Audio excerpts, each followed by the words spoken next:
11 h ce matin, Julien Gaïd arrive au tribunal de Baugé sous escorte. L'homme est soupçonné d'avoir empoisonné sa femme. Le crime remonte à janvier 1964. Pas de prescription dans cette petite ville de 6000 habitants. Car l'homme en question n'est qu'un personnage de fiction, tout droit sorti du roman de Georges Simenon, La Chambre bleue. Il faudrait donc qu'il y en ait qui se mettent à courir de là-bas, ceux qui ont besoin de faire du sport. C'est cette histoire que Mathieu Amalric, Julien Gaïd à l'écran, a choisi d'adapter.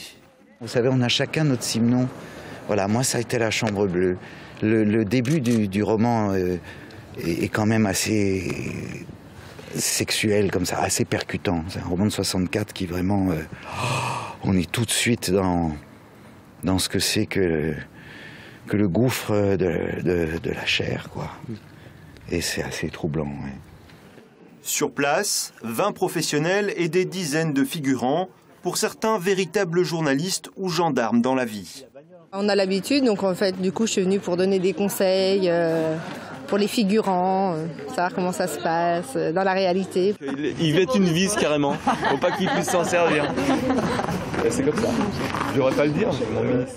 Tout au long du tournage, toujours ce même souci de rigueur dans le récit et dans l'organisation des prises. 3 scènes tournées en une matinée. Merde, où est-ce que j'ai mis mes feuilles? Ce qui n'empêche pas quelques adaptations.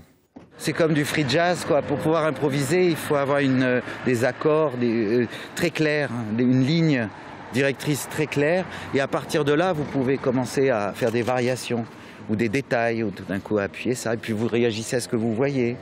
Ouais. Pour tous les amoureux de La Chambre bleue, rendez-vous jusqu'à samedi au tribunal de Baugé. Sortie du film prévue à la fin du printemps 2014.